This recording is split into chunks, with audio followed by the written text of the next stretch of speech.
এটাকে মনে রাখার জন্য তোমরা একটা সহজ কথা মনে রাখতে পারো, সেটা হচ্ছে এই নীতিকে আমরা লোকাল বাস নীতি বলতে পারি। লোকাল বাস নীতি কেমন? দেখো, লোকাল বাসে যখন আমরা উঠি তখন বাসে উঠেই কিন্তু প্রথমে দেখার চেষ্টা করি কোনো সিট ফাঁকা আছে কিনা। যে সিটটা ফাঁকা থাকে সেই সিটেই কিন্তু আমরা বসি। আর যখন দেখি যে বাসে উঠে দেখলাম, লোকাল বাসে উঠে দেখলাম প্রত্যেক সিটেই একজন একজন করে যাত্রী বসেছে, তখন কিন্তু আমি সহযাত্রীর পাশে বা আরেকজনের পাশে বসে যাই। আমরা এরকম একটি ইলেকট্রন ম্যাচ দেখি, দেখে বোঝার চেষ্টা করি। প্রিয় শিক্ষার্থী, আশা করি তোমরা সকলে ভালো আছো, সুস্থ আছো এবং নিরাপদে আছো। বিজ্ঞান পাঠশালায় তোমাদেরকে স্বাগত। আজকে আমরা ইলেকট্রন বিন্যাসের হুন্ডের নীতি নিয়ে আলোচনা করব। ইলেকট্রন বিন্যাসের মোট 3টি নীতি রয়েছে। 1 আউটবাউ নীতি, 2 হুন্ডের নীতি, 3 পলিনবার্জন নীতি। আজকে আমরা যে বিষয়টি নিয়ে আলোচনা করব তা হলো হুন্ডের নীতি। তাহলে এই হুন্ডের নীতিটা কি?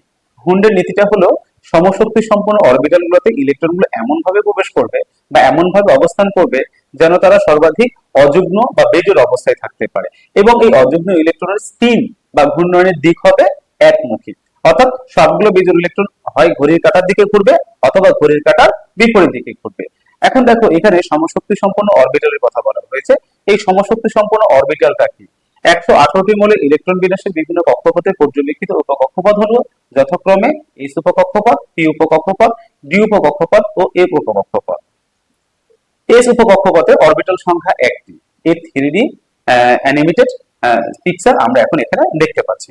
এবং পি উপকক্ষপথে অরবিটাল সংখ্যা হলো 3টি, px, py এবং pz, যার একটি অ্যানিমেটেড পিকচার আমরা এখানে দেখছি। এখন এখানে দেখো 3টি পি অরবিটাল রয়েছে, একটি হলো 2px, আরেকটি 2py এবং আরেকটি 2pz।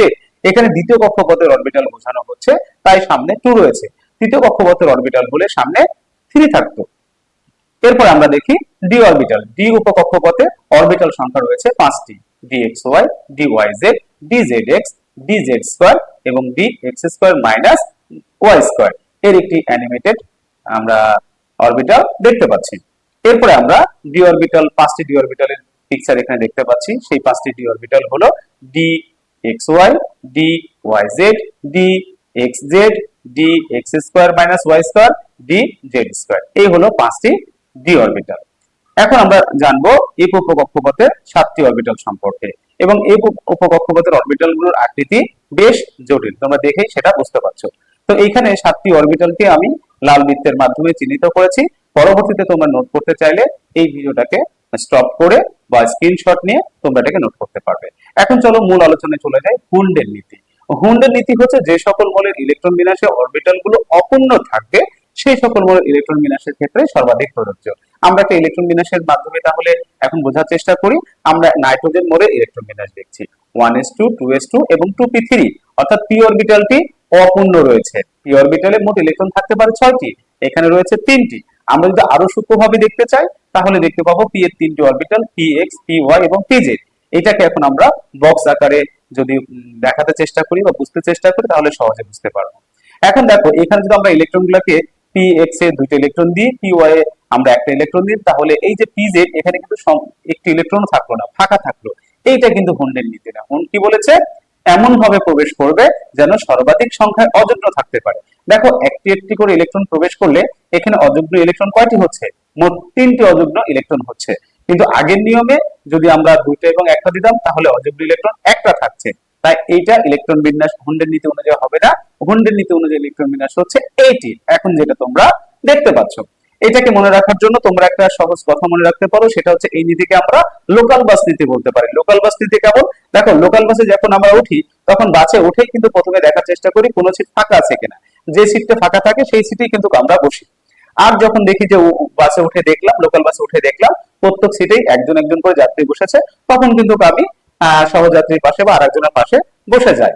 আমরা এরকম একটি ইলেকট্রন ম্যাচ দেখি, দেখে বোঝার চেষ্টা করি। যেমন অক্সিজেনের প্রোটন সংখ্যা 8টি, ইলেকট্রন সংখ্যাও 8টি। ইলেকট্রন বিন্যাস 1s2, 2s2, 2p4, অর্থাৎ পি অরবিটালে 4টি ইলেকট্রন রয়েছে। এবং হুন্ডের নীতি যদি আমরা হুন্ডের নীতি ফলো না করি তাহলে কি হতো, যে এই px অরবিটালে হয়তো 2টা ইলেকট্রন দিতাম আর 2p অরবিটালে 2টা ইলেকট্রন দিতাম, বা px এ 2টা থাকতো, py এ 2টা থাকতো। কিন্তু এটা তো হুন্ডের নীতি না।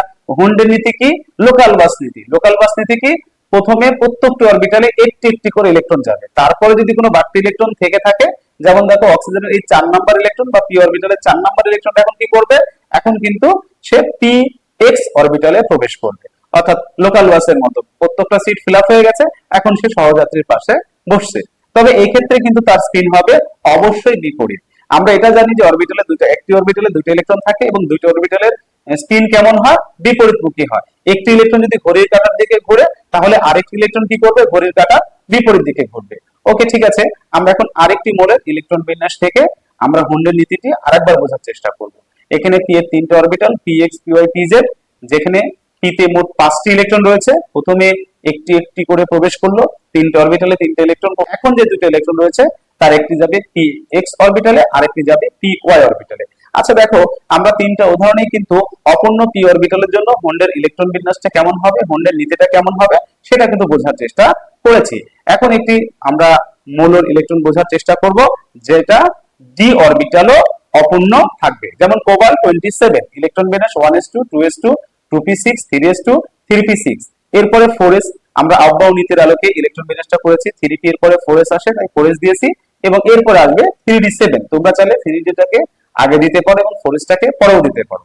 এখন দেখো, আমরা জানি কি ডি এর মোট কয়টা অরবিটাল থাকে, 5টি orbital, D X Y, D Y Z, D Z X, D X square minus Y square এবং ডি জেড স্কোয়ার। আমরা এটাকে বক্স আকারে দেখবো, তাহলে ইলেকট্রন বিন্যাসটা বা হুন্ডের নীতিটা বোঝা আমাদের পক্ষে খুব সহজ হয়ে যায়। এখন দেখো, এখানে 5টি বক্স মানে 5টি ডি অরবিটাল, প্রত্যেকটিতে একটি একটি করে ইলেকট্রন প্রবেশ করলো। 5টি ইলেকট্রন যখন প্রবেশ করলো, 5টি ডি অরবিটাল পূর্ণ হয়ে গেল। প্রত্যেকটি দেখো অযুগ্ম, এখন অযুগ্ম ইলেকট্রন সংখ্যা 5টি হলো এবং প্রত্যেকের স্পিন কি একইমুখী হলো। এছাড়াও আরো দুটো ইলেকট্রন রয়েছে, 6 নম্বর এবং 7 নম্বর। তাহলে কি করবে, 6 নম্বর ইলেকট্রন যাবে ডি এক্স ওয়াই অরবিটালে এবং 7 নম্বর ইলেকট্রন যাবে